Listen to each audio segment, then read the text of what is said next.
Imeelezwa kuwa Tanzania haiwezi kuwa na uchumi shindani bila ya kuwa na watu walioandaliwa vizuri katika maarifa na wenye ubobezi katika utafiti na uvumbuzi vitakavyoifanya nchi kuwa shindani na nchi nyingine katika ulimwengu huu wa sayansi na teknolojia katika karne hii ya 21.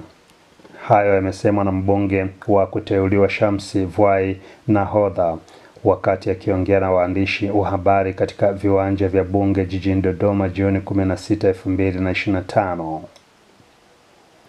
Wakati ambapo wabunge wameanza kutoa maoni yao kuhusu bajeti kuu ya serikali.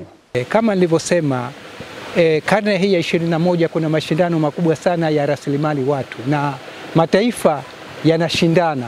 Na sisi kama Tanzania tunao dhamira ya kujenga uchumi shindani, lakini hatuwezi kuwa na uchumi shindani bila kuwa na watu ambao wameandaliwa vizuri kwa maarifa. Sasa ndio maana nasema tusiishie tu kwenye kuimarisha elimu ya sekondari pamoja na msingi. Huu ni msingi, lakini bado tunahitaji kuwa na masomo ya elimu ya sayansi na teknolojia katika kiwango cha shahada, pamoja na kuwekeza katika masuala ya utafiti na uvumbuzi, ili vijana wetu wawe na maarifa ya kutosha kwa ajili ya kushindana na watu wengine wa nchi nyingine nje ya nchi. Kwa hiyo ndio hoja ya msingi. Sasa dhamira ipo, mipango ipo, lakini sasa tunatakiwa kama viongozi sote, wale walioko serikalini na sisi ambao tuko nje ya serikali, kusimamia jambo hili, kwamba tuhakikishe kwamba Wizara ya Elimu na Wizara ya Mipango pamoja na Wizara ya Fedha ambayo inatoa fedha tutekeleze wajibu wetu na tuyasimamie haya tulio, maana kuamua ni jambo moja, lakini kusimamia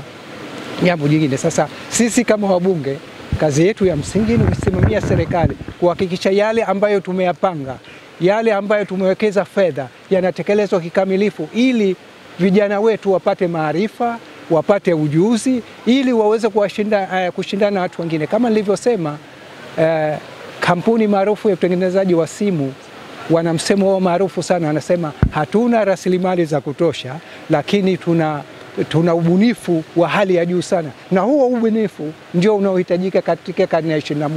Lakini ubunifu hauji kama mvua tu. Ubunifu ni matokeo ya ujuzi na maarifa ya watu waliopatiwa katika sekta ya elimu.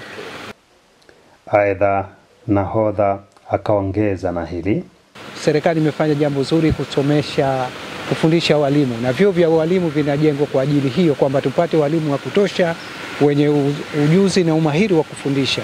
Lakini katika karne ya 21 hii, mahitaji ya rasilimali watu ni makubwa sana. Kwa hiyo sisi kama taifa tusishie tu kwenye ujenzi wa madarasa na kusomesha walimu. Kuna haja ya kwenda mbali zaidi. Na kwa mfano, kwa mawazo yangu mimi, nadhani umahiri wa walimu ni jambo la msingi sana. Unaweza ukawa na vifaa vya kisasa, unaweza ukawa na madarasa, lakini suala sasa la umahiri wa walimu ni jambo la msingi sana. Na kwa maana hiyo kuna haja, badala ya kusubiri miaka 2-3 kufundisha walimu, mimi nafikiri kwa mawazo yangu tungekitumia vizuri sana Chuo Kikuu Huria cha Tanzania, ambacho kinaweza kikaandaa kozi za walimu za shahada za juu, yani postgraduate diploma za miezi 9 mpaka mwaka mmoja. Kwa hiyo inakuwa ni haraka tunawafundisha walimu bila ya kutaka walimu waondoke kwenye shughuli zao za kikazi, wanajifunza wakiwa katika sehemu zao za kazi.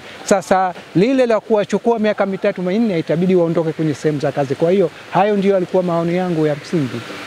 John Israeli, Banda Media, Bungeni, Dodoma, Tanzania.